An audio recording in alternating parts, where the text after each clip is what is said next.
Hello and welcome to Lore Watch. I'm going to skip our traditional opening statement and just kind of get right into it. The last week we didn't have a Lore Watch because we needed time to process what was going on, as I'm sure many of you do. And we've received numerous questions and comments about what we're going to do. We definitely feel very strongly about everything that's been going on, and we definitely feel that there needs to be some reckoning or accounting for those that have perpetrated such evilness, such vile behavior, or allowed it to flourish.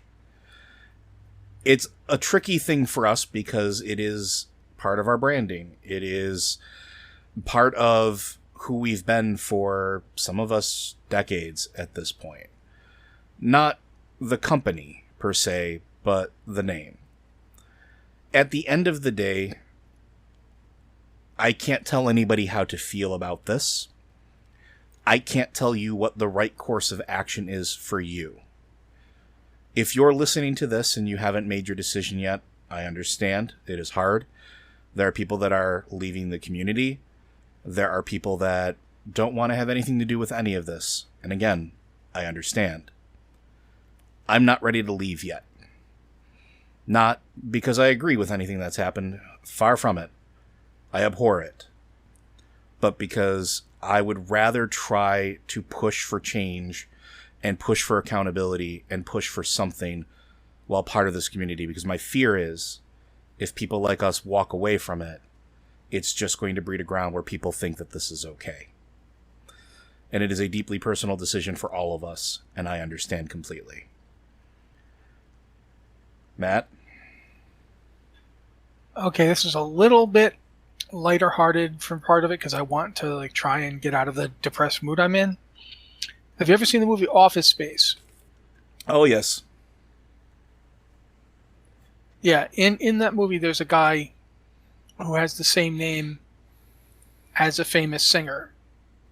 And he doesn't like the famous singer's music, and everyone's like, well, if you think he's so bad, why don't you change your name?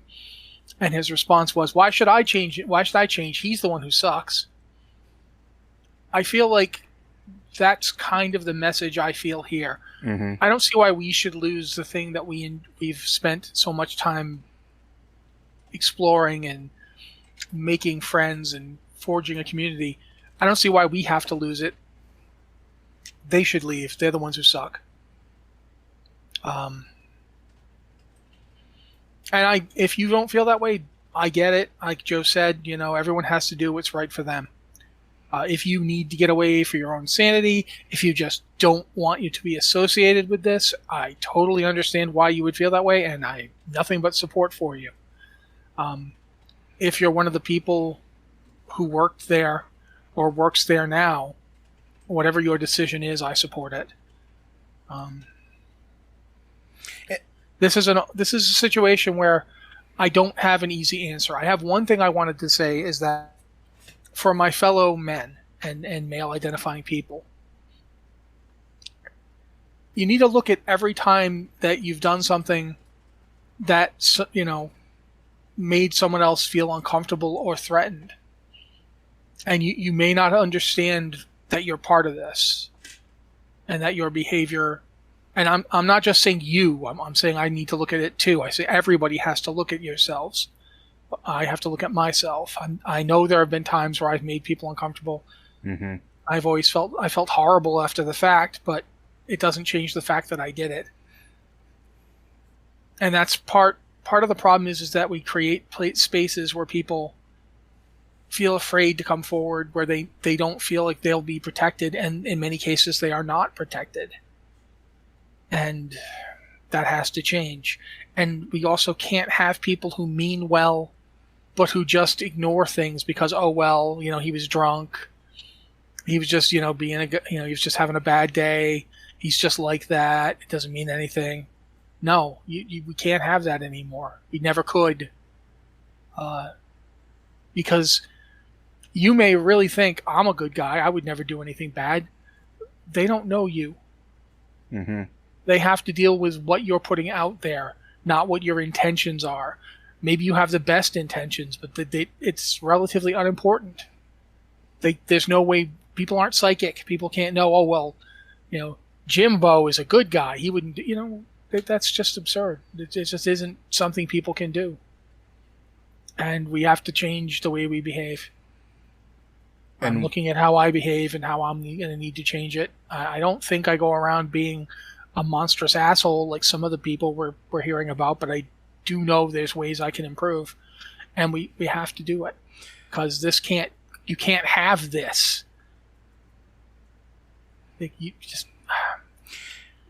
And Matt's right. And it's one of those things that all of us need to be better about, not just in holding those accountable, but ourselves accountable. And I've talked about my journey from being a raging piece of crap to being what I am now. And it was not an easy journey, learning all the things that I did wrong or didn't see. I'm not perfect. I know that. There's things that I can always do better. But also it stands to us not just to worry to do that, but don't wait to say something behind closed doors if you see something. I've seen it way too much in my professional career. I've seen people pull somebody aside quietly and talk about it. Don't wait. Just do it right immediately. Yeah, and one thing too on the same page as this it doesn't matter if this makes you feel bad. It's not about you. Mm-hmm. It's not about the people who aren't being abused for whatever their reasons are not being abused. And it's not just for women. Any marginalized community that's having problems, people in that community are undergoing similar problems. And it doesn't matter that your hurt feelings at having to confront this are not the issue. Stopping it is the issue. Get on board or get out of the way. And that, sure, it doesn't feel great. It doesn't feel great being told to sit down and listen because you want to start offering solutions, but you have to. It's long past time. Long past time. I made a statement the other day that we need to be better and do better. And I firmly believe that across the board. And as far as what we're going to be doing here for content, we're going to continue producing the content that we want to produce. We are not beholden to any masters besides the listeners and what we want to do with the direction of our content. And the reason we're going to do that is because the people that failed are not the only people that have put their heart and soul into the things that we've enjoyed. In fact, many of those people that have been hurt or have seen the evilness have put themselves into the games that we enjoy. And their work should not be erased. Their work should still be celebrated because they made this game. Not some executive who had the privilege to not see anything going wrong. It's those people that were crunched, that were subjected to whatever awfulness, and maybe those that didn't get to see it because their group or their immediate reports or whatever were sequestered away. We're still going to celebrate their work because they still made this game. And I don't want to erase that or forget that or walk away from that. Now, before we get started with the episode proper, Matt, is there anything else you would like to say? Just as a heads up, we are going to be talking about this again on Tuesday because there is no conceivable way we could do a podcast the week after this revelation and not talk about it. Agreed. If they had done the announcement one day earlier, we would have had to talk about it on that show or simply not done a show that week. There just isn't a way around this. This is a conversation that needs to be had repeatedly. And we will use our platform to do that, to do exactly that. And I will say one more thing. It doesn't stop at Blizzard. No, not even close. I could sit down and pull out news stories from the past couple years about, the director of the Assassin's Creed franchise having to step down because he harassed someone so badly and pretended that he wasn't married when he was in order to harass other people. I mean, that's just one story. There's dozens of them out there. I don't have any answers here. If I knew how to fix all of it, I would absolutely do so, but I don't. But we will have to talk about it, and we're going to talk about it Tuesday.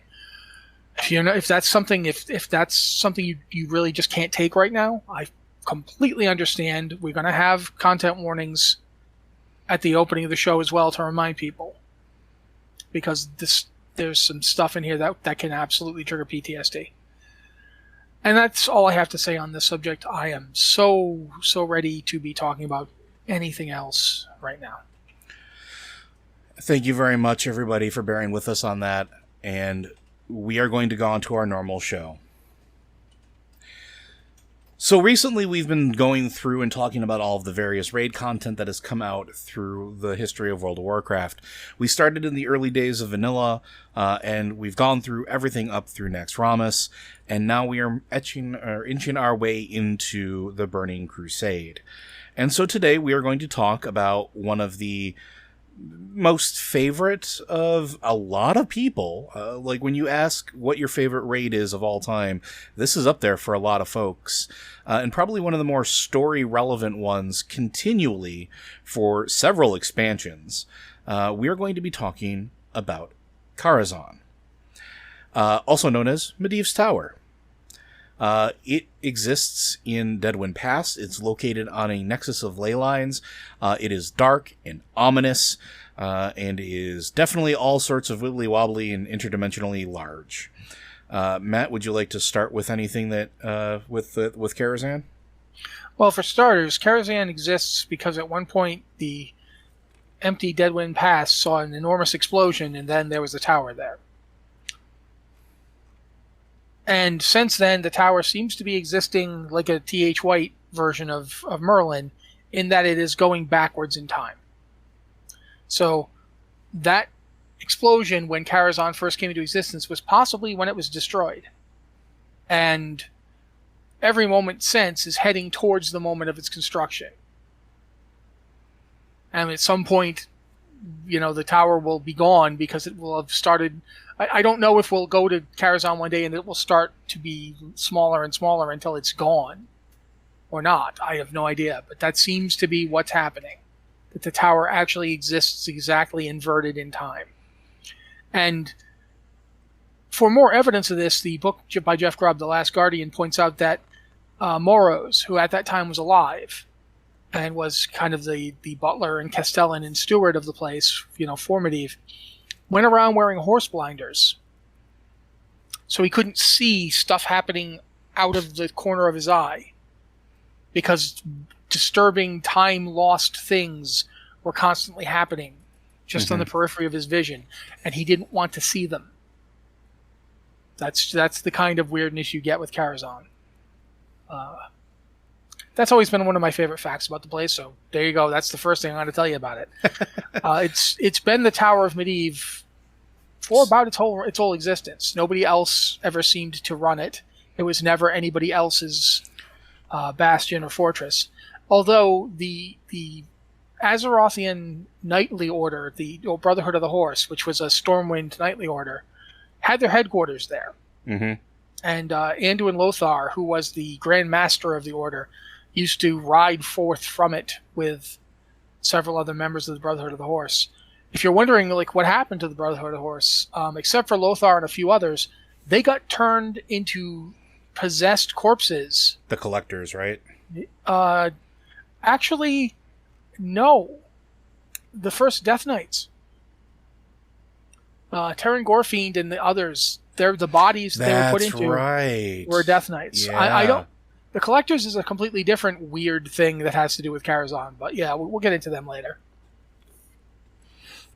So one of my favorite things about Karazhan, going back to its creation just a little bit, and this is also in The Last Guardian, is that it's tied up with Satael draining the land of life with, I can never pronounce this, the Deadwind Harvester, Uthalesh. Yeah, I think it's Uthalish. Yeah. So that was the part of the thing that caused the fabric of reality to weaken in that area and cause that massive explosion. And then we know that it is also tied to being created, quote unquote, by the guardian Egwene using Alunath 600 years before the first war. This is after she grew paranoid, distrusting the Council of Tristfall, and while she had the spirit of Sargeras within her.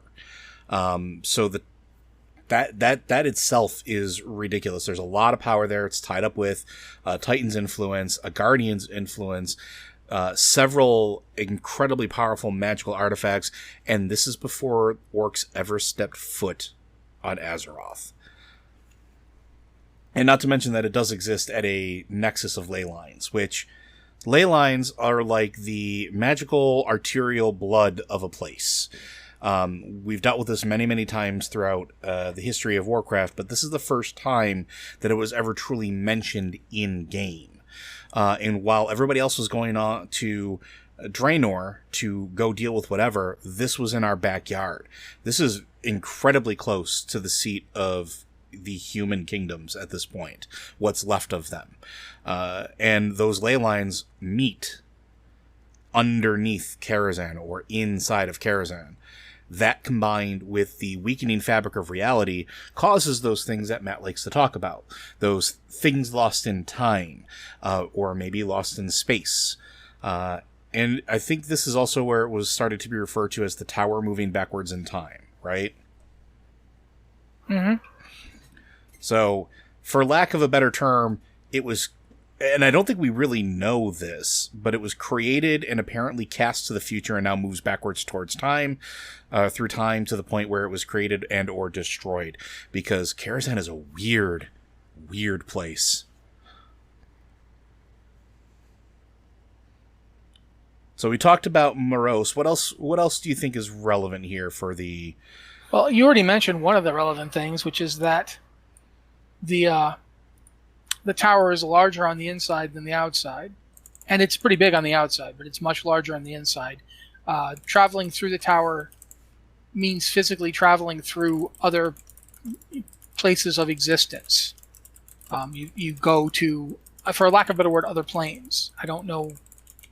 We don't know which ones, but like, for example, as you go up in the library, you can look up and see that the library just expands out almost infinitely. You can look in like vast directions. There's places where you'll be walking, you'll go from walking on gravity as it was outside the tower to suddenly you're walking essentially on the walls. Mm-hmm.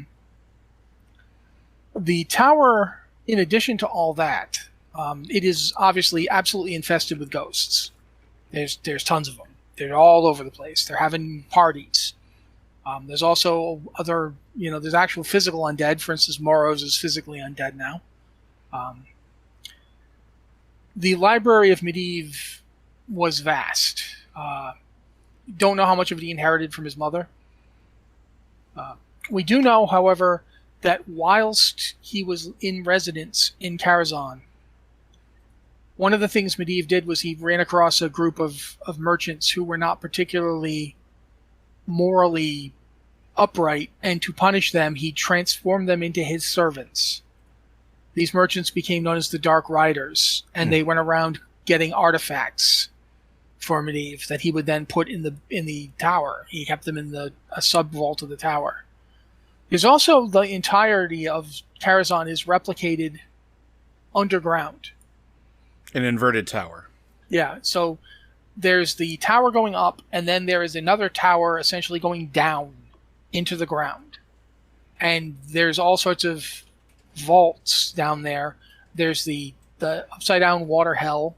I don't know if you guys have ever heard of that, but back in vanilla, a lot of players would go to Karazhan because it was there, even though there was no dungeon in it yet, and they would try and explore the area. There were like portals you could get into if you got your character to die in exactly the right place. You could resurrect on the other side of the bars and then go down and explore Karazhan. Or you could clip through it. Sometimes there were ways to clip through it as well. I've been down there back in the day when that was the case. and it was messed up. If you've done I forget which mount it is. One of the mount quests that they put in Legion had people go to the under Tower of Karazhan in order to get the mount. You also go there. You also go there for Aluneth and the Harvester.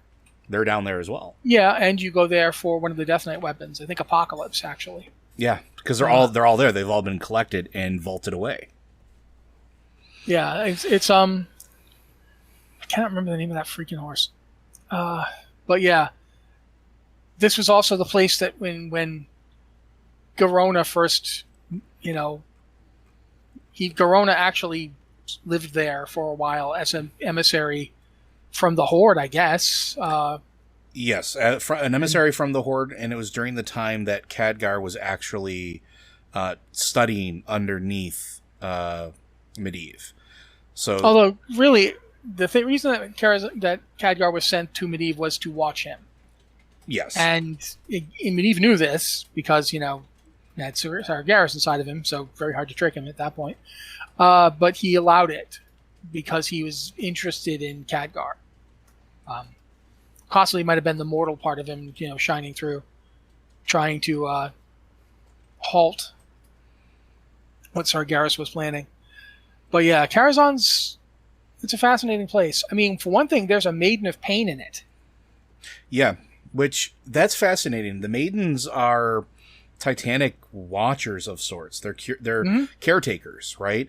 And the only time we have seen them outside of Karazhan has been either in Uldum, which was the very first one, Iron Aya, right? Which that's Ulduar. Ulduar, excuse me. What's the one I'm thinking of? The one that comes out when you do the map room. Yeah, that's Iron Aya in Ulduar.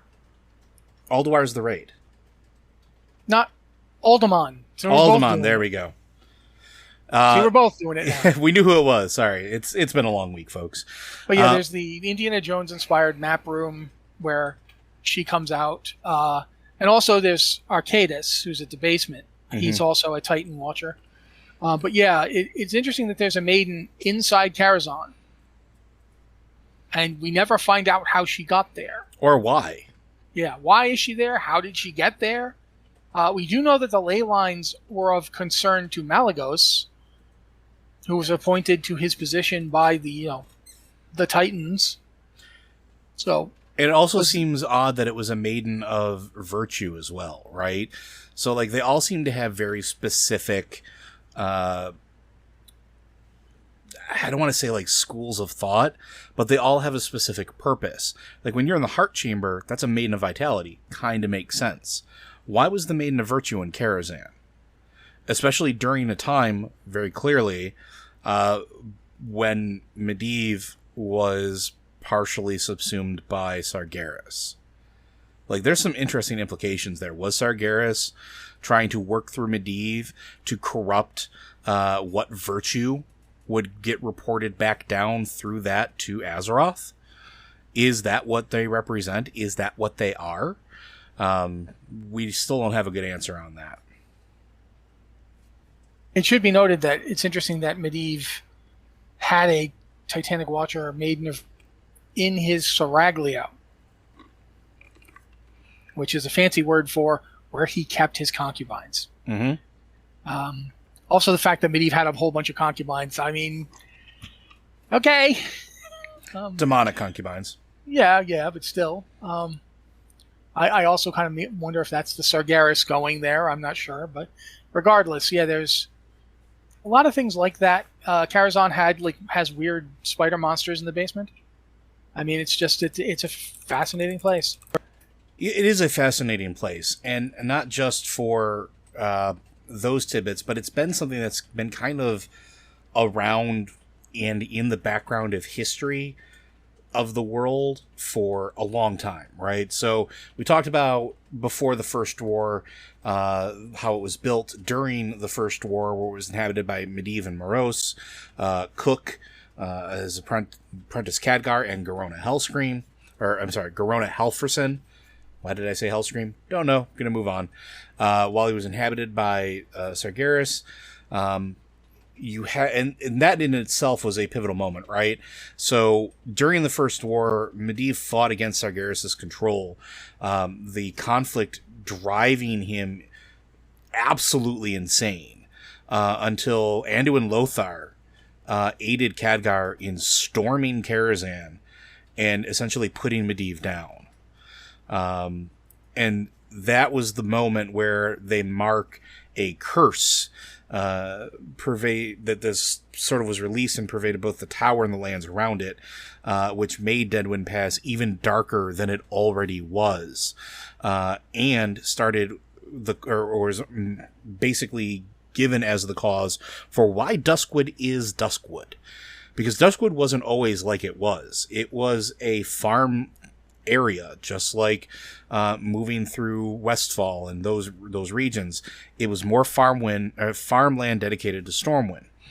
This happens, and then that dark, cursed, like fairy tale-esque sort of like atmosphere settles in around Duskwood, and that is often referred to as the Fall of Karazhan. And after that, the Kirin Tor sent a bunch of mages to go through the tower, start seizing any items that they could for the important purposes of research, which includes one of the legendary items, or one of the original legendary items, Atiesh, when it was discovered and brought back to Dalaran.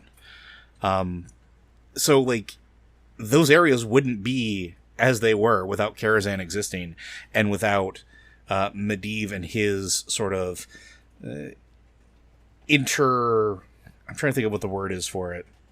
How tied he was to that place. Because any curse that was levied or anything that happened is amplified because of, one, the multidimensionality of the place, and two, the fact that there's all those ley lines feeding into it. It's also really interesting that during this time when the Kirin Tor went to sort of go and ransack the place, for lack of a better term, they didn't get below Karazhan. They didn't get into the vaults. In fact, until Legion, and roughly, like, if you're not counting the comic books, even though we talked about the Dark Riders, but we didn't really know that it existed. Nobody really did. Players did, because we kind of found it, but it hadn't had its day in the sun until we went back and unlocked it. So those mages of the Kirin Tor never got down there, which is fascinating. How did they not find it? Is it something that Karazhan just didn't want them to find it? Is it something that the spirit of Medivh, which we know was still around and doing things, was sort of, preventing them from being able to find it? It's Karazhan in this moment is almost starting to be represented as a living place. And I think that's fascinating, because before this, it was just the Guardian's Tower. Nobody really thought too much of it. Anything you want to add about that? I think in general, the thing to keep in mind about Karazhan is that even before it became the raid that we are talking about, it was a nexus for, well, the absurd, the abnormal, and the flat out insane. It is a place that defies time and space. Mm-hmm. It is a place where the ley lines were dragged to the surface by the use of Aluneth after the devastation caused by Ulafesh. This is it's like, you remember when Malagos was attempting to move all the ley lines to a point where he controlled them? Yep, when he was trying to pull them all to Northrend. He was going to cut off all the magic in the world. This is the kind of thing that they do. They form places like this. This is why Malagos was afraid. This is what he was afraid of. And as a result of all that, it's not surprising that during the Burning Crusade expansion, which is the one we're talking about, Karazhan was actually invaded by the Burning Legion. Mm-hmm. And, I mean, you'd think to some degree, of course it would have been. I mean, Sargeras was heavily involved in it for years. But the invasion actually took place in the part of Karazhan that exists outside of physical reality. Yeah, when you get to that point in the raid and you look outside, you're looking into the Twisting Nether. You're not on Azeroth anymore. Yeah, there's a physical roof location to the tower, but the one that you go to for the final fight against Prince Malchazar, and the legions he commands. My apologies, I didn't mean to ignore them. The place you go is clearly drifting in the Twisting Nether. You can see like giant rock formations out in the Nether that you know from the roof as you're fighting him and as he's dropping infernals on you. So it is not surprising that this is the back door that the Legion chose to get into Azeroth, because they remember they need some form of portal. And they need a massive amount of power for that portal. Yeah, and so by using Karazhan, they're effectively sidestepping that requirement. The tower already exists. The tower already goes to another plane of reality. The tower already has access to that kind of power. It is drawing upon it all the time. So, by using Karazhan, you're effectively sidestepping the requirement. Like you've seen that the Legion either has massive ships that they use to travel to worlds, and that those take longer, or they build portals. And that's what Gul'dan did at the Tomb of Sargeras, and that's what had been done there previously in the first place. The original portal that was used to enter the world of Azeroth all those years ago. So I do find myself wondering, the Tomb of Sargeras was a Titan facility. Mm-hmm. As far as we know, Karazhan isn't a Titan facility. But it was crafted by somebody who had the winds of the Titan inside of them, right? Forget that, though. Forget when it was crafted, all that stuff. We know that there was a Titan facility in what is now the Eastern Kingdoms, because we know about Uldaman. Mm-hmm. And we know that Kithix, who was a servant, a Kchathraxi sent by Loken, ran down to Stranglethorn within like a few, like not even a mile or two away from Deadwind Pass and the Karazhan. Like, go there sometime. Keep in mind that the game world is not scale to like how big it would actually be. But it's still within like a day's travel. It's right there. Yeah. I find myself wondering, there's this massive leyline nexus. Well, we know that all the Titan facilities were built to help shape the leyline power and guide it back to the wound that was the original Well of Eternity. We know that's why they were there. So I wonder if there is, in fact, that the reason that that tower digs down into the earth like it does is it's trying to get to the Titan facility. And that's something I think about a lot, especially after we see that the Legion use it as a means to get into Azeroth, because the Tomb of Sargeras, they did the exact same thing, and it was a Titan facility. That's exactly why it had the power they needed to open the portal that they used.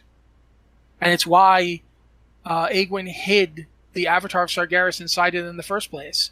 Now, she hid the Avatar of Sargeras in the Tomb of Sargeras, then she creates Karazhan, was she, guided into both of those acts by the Dark Titan living inside of her? I don't know. But it is something worth thinking about. The entire Legion invasion of Karazhan, it created a situation that's never really been dealt with. To this day, Azeroth has a big hole in it that leads straight to the Twisting Nether. Right in the middle of Deadwind Pass. It's right there, still. At any moment, something else could decide to use it. And, what would we do? We guess we'd have to go back and raid it again. During Legion, the Legion tried to use it again. To the point where they flew one of their Dimension ships right up to the part in the Twisting Nether where it exists. Not just one, a whole fleet. Yeah, they were going to come right through it again. It's a huge weak spot. Currently, at the moment, Sargeras is trapped, and we don't know if Kil'jaeden and oh bloody heck, why can't I remember the other guy's name? He's a raid boss in the Burning Crusade, for freak's sake. You're talking about Archimonde? Thank you, Archimonde. You're welcome. We don't know if Kil'jaeden and Archimonde will be back. We don't know if they're dead for good or if they'll be able to return. But we do know that there's a lot of demons left. Just because the Legion as a group, it doesn't currently have leadership, doesn't mean the demons went anywhere. Mm-hmm. And currently, the Dreadlords are kicking up schemes in Korthia. The Dreadlords know full well about Karazhan. They know there's a way through. So for all we know, we could end up seeing Karazhan in this expansion. It would be oddly pertinent and I think appropriate if we did. So, yeah, and I think that is the other fascinating thing too, because you can't talk about Karazhan without talking about Medivh a lot. The two are so intricately tied up, and Medivh, it seemed like in death, got some of his clarity back, because whatever was affecting him when he was or had the influence of Sargeras seemed to be split from him when he died. Almost like the pieces of him that were him got to be him again.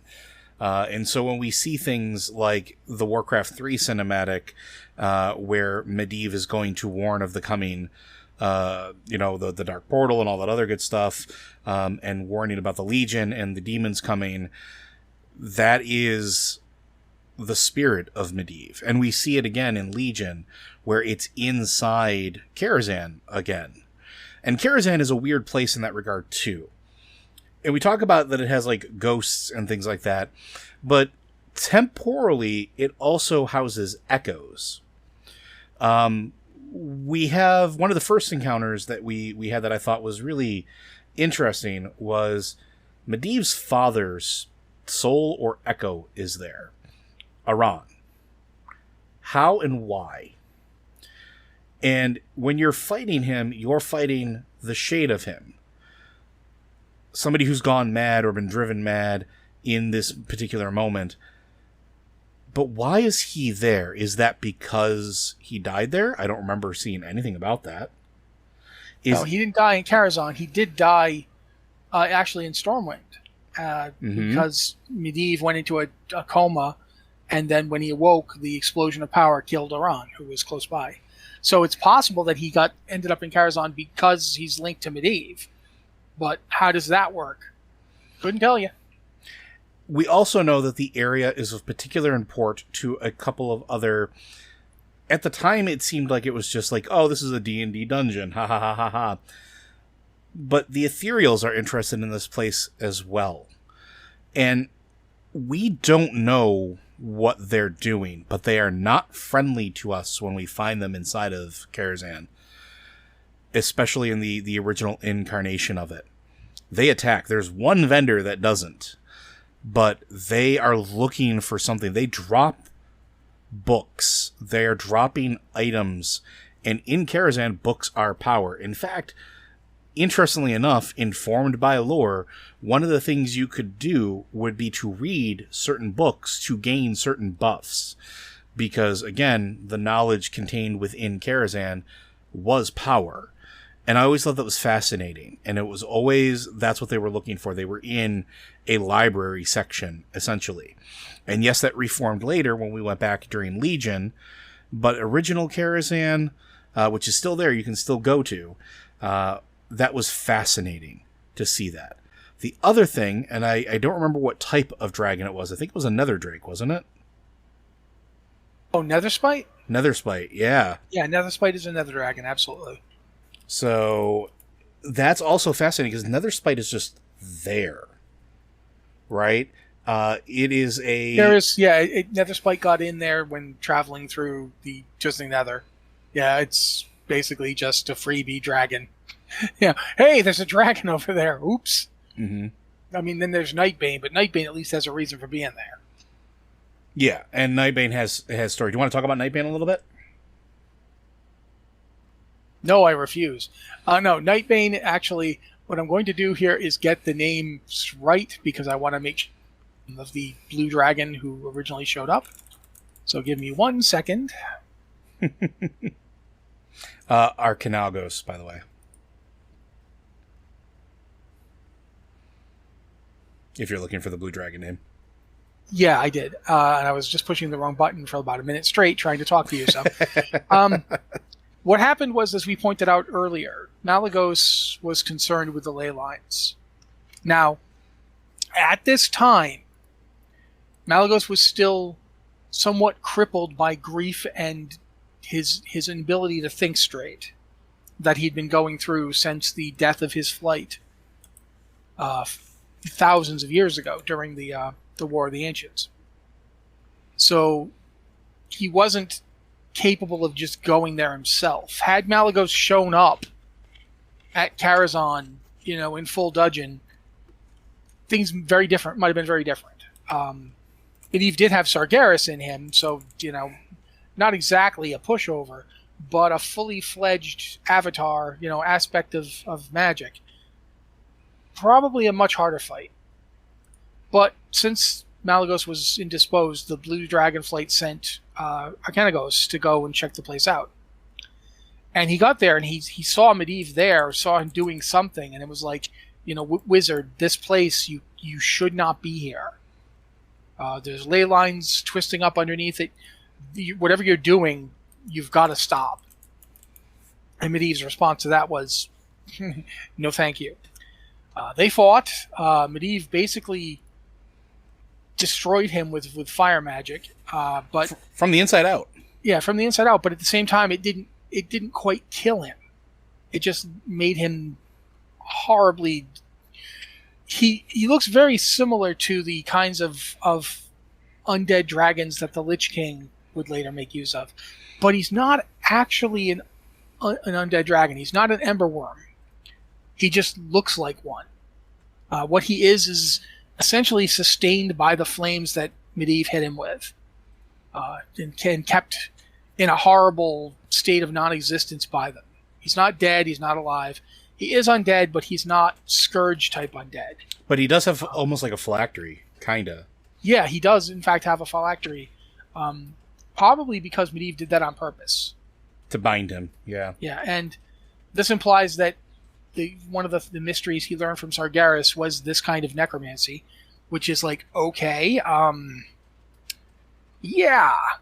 But regardless, you have to get various journals from Medivh in order to summon the boss in the first place, which is why people who wanted to summon Nightbane, and it's one of the reasons people actually think of Nightbane as the actual last boss of Karazhan.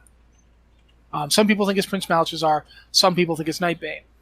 Because Nightbane, although Nightbane is not at the top of the place, that's where Malchezaar is, and Nightbane is not part of the Burning Legion like so much of the rest of the place is, Nightbane is deeply involved in the Medivh story. In order to even summon him, you have to go and get Medivh's journal pieces out of Shattered Halls and Sethek Halls. And, I have no idea why that's involved in it, but, it is. I believe there's also a time-lost key just to even get into Karazhan in the first place. You actually have to go back in time and get the key from Medivh. So, yeah, that's not really related exactly, but if you've ever been to the Black Morass dungeon, the one that came in Burning Crusade, yeah, you originally needed to go to that dungeon to get into Karazhan, because you would go at the end after you helped protect Medivh from the Infinite Dragonflight attacking him to prevent him from opening the Dark Portal. You present him with his own key, which is broken, and he's like, that's my key. And then he gives you his key, the one he's currently carrying, which eventually, of course, is going to end up broken and useless, and you'll find it and take it back to him when he gets... It's that kind of thing. That's Karazhan in a nutshell. That kind of stuff happens all the time. But yeah, Nightbane, in order to summon him in the first place, you have to go and do all that. So some people think Nightbane is the end boss. Regardless of who you think the end boss is, though, Nightbane is basically a symbol for people with good intentions trying to stop the things Medivh was doing from happening without really knowing what he was doing. And Aegwynn did much the same thing. Mm-hmm. Egwene came to Karazhan and tried to stop Medivh. And probably would have done so even without you. Keep in mind, she had given up the Guardian power to him. She had, was no longer the Guardian. She was just an experienced mage. But she probably could have beaten him just from the sheer amount of experience she had, if not for the fact that the Dark Titan was inside him, and she didn't know and couldn't predict that. And she couldn't bring herself to kill her own child. Oddly enough, Medivh didn't kill her either. You want to talk about that one, or does that cover it, you think? I think that covers it, because that's a whole thing on its own, I think. Because it's not, that in it of itself isn't a thing, I think, that ties to Karazhan further. So I think we can move away from that for now. Yeah, it just happened there. Yeah. That's where they fought.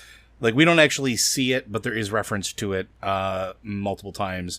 And there is reference to it in Legion when we start talking about, like, the echo or shade of Egwene that exists there in the recording of it. But I think we should jump ahead a little bit. So after everything has been happening with Karazhan, and this is where we're going to kind of double dip a little bit, because it came back during Legion, right? It came back during Legion after an event in which Karazhan had sealed itself off. The place itself, the living entity that is Karazhan, shut itself off for a number of years, trapping several of the mages of the Eye, the Violet Eye, inside. And which is why when you go there, there are mages of the Violet Eye outside guarding the tower and patrolling the area, trying to bring things under control. Like the weeds, because they're gardening. There you go. Sure, we'll go with that. I was right all along. It takes Khadgar's help to unlock it and get inside. And now during Legion, with the return of the Burning Legion, Khadgar enters Karazhan to find knowledge. They actually do a whole, I think it wasn't Warbringers, right? What was it? What it was called? I can't remember. The animated thing. Harbingers. Harbingers. Thank you.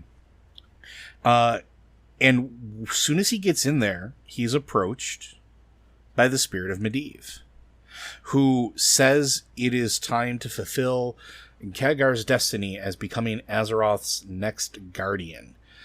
Khadgar doesn't want to be the next guardian. And it turns out that in this moment, it's not actually the spirit of Khadgar. It's a Dreadlord. In which Khadgar does defeat him and starts trying to cleanse the Karazhan of the infestation of the Legion, because the Legion had been using it, like Matt said, as a portal to try to get back into our world to complete their goals, because, again, piece of it touches the Twisting Nether. It is absolutely wonderful how much it ties in with that. And it also ties in with, if you were a mage and you started playing through the mage order hall stuff, Elodai, the first guardian, because the information for that is contained in the Guardian's library. So there's moments where you are sent to Karazhan to go get that.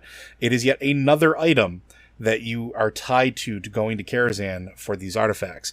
So this means the Spirit of Elodai, that I forgot what the name of the weapon is, so I apologize, mages. It's been a while since I've done it. The Atiesh, you have the Harvester, the which I think is, I can't remember, and you have to correct me if I'm wrong. The Harvester is different than the Scythe of Elune, right? Or is it the same item? Oh, very much different. Yeah, because the Scythe of Elune is also tied up there because the riders were sent to go get that. Scythe of Elune is actually it's also another artifact being used during Legion. Yeah, the Druids get it. Yeah, and it's, I personally loved also how, the Staff of Aladi was Ebonshell. Thank you. I like how much it's tied into those items, because also at this time, because of what our lovely Malagos did, all those ley lines were ripped away, and so there's no longer the massive convergence There's still a ton of power left over, but it's not the well that it used to be. And so now, all of a sudden, these Dark Riders are being seen more and more, going out and grabbing incredible items of power and bringing them back down to the vaults. It was never explained really why they were doing that, but it almost felt like they were trying to keep Karazhan powered up for whatever its purpose was. Which, we don't know. We don't know what the ultimate purpose of it is.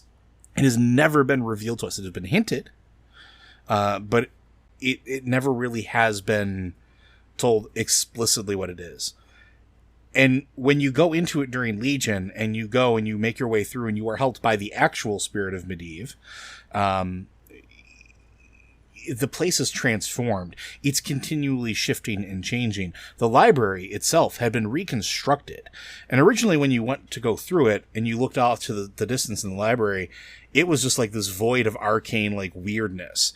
Very similar to how we've seen in other places. Look almost like a thing out of an Escher painting. And now when you go there, it's an actual library. It's massive, it's huge, and you get shrunk down. That's a whole other thing. But it's still a library, possibly because Medivh is reordering it to how it was supposed to be. Because that's the other thing we don't know. We don't know how long the actual spirit of Medivh has been back here. How long it's been trying to fix whatever was made wrong with this place, between his mother being influenced in the creation of it by Sargeras, between him influencing it around him, because it does seem like Karazhan molds itself to whoever is the purveyor or the owner of said estate. And if he's tainted by Sargeras, that obviously tainted things quite a bit.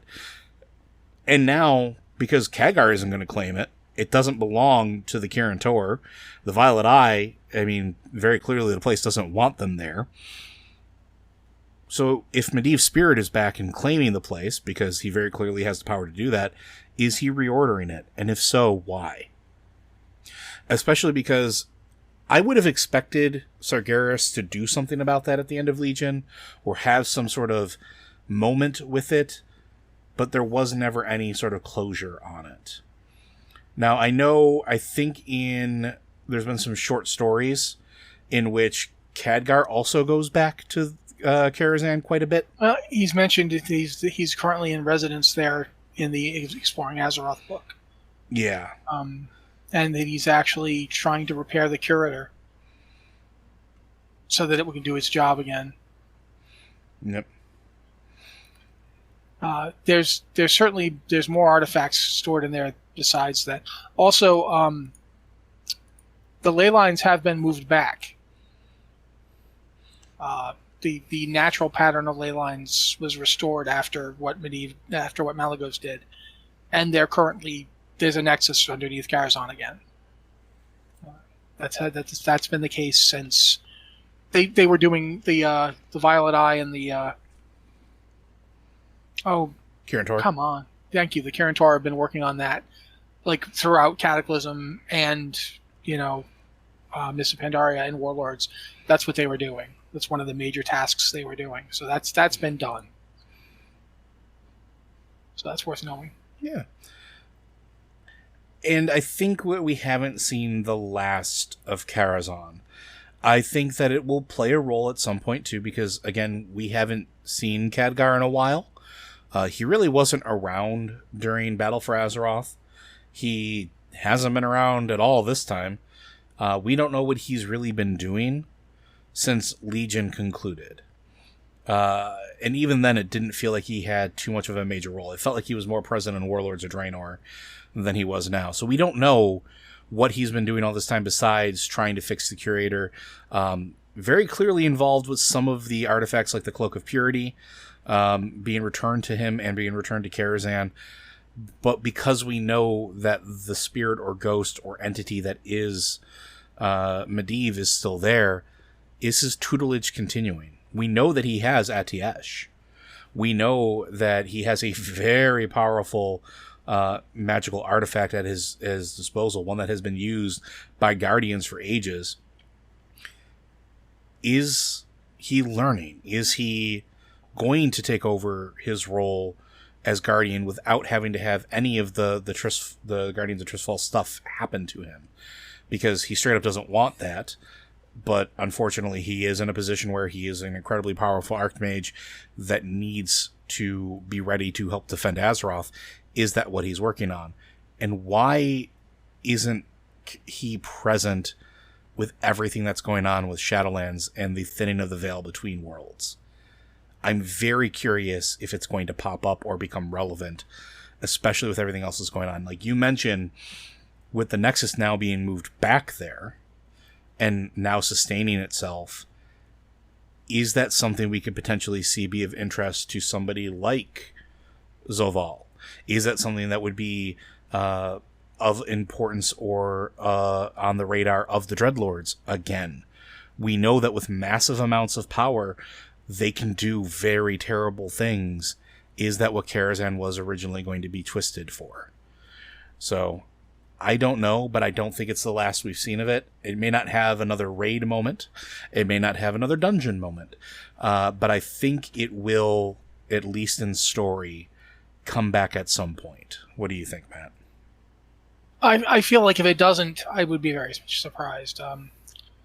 There's a lot of potential yet in Karazhan. The fact that it sidesteps the usual rules for interdimensional travel, as well as its unusual relationship to time, means that you could very easily come upon like the beginning of Karazhan at some point. Like the Karazhan's start is in our future.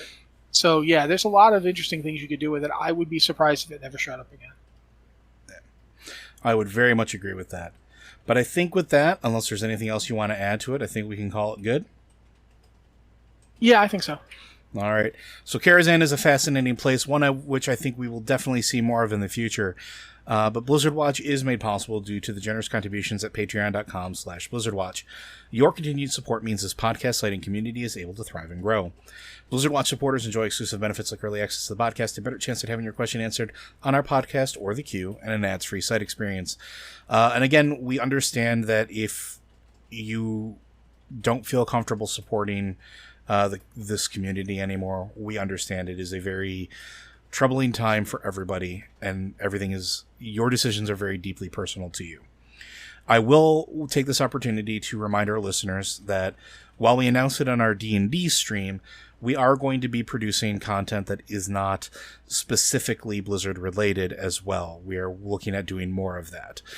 In fact, starting this week, the first episode of our tabletop fireside podcast, I guess would be the best way to put it, very much in the vein of the Blizzard Watch podcast, which we are resurrecting the banner Tavern Watch for, will be recorded, in which we'll be talking about tabletop RPG type stuff. And so that if you have questions that you would like us to answer on that, because we know that lots of our listeners do play tabletop games, love talking about them, love playing in them, that you want to talk about with us, you can send those in to podcast@blizzardwatch.com, as well as our Discord channels that are available to you. And this podcast will not just be me and Matt talking. We are also bringing Liz Harper into it as well, where she will be our third chair to offer unique perspectives that Matt and I simply don't have. So it'll be a good time, and I'm looking forward to recording it. So if that's something you're interested in, I hope that we'll see you there. So thank you very much. We'll see you next week.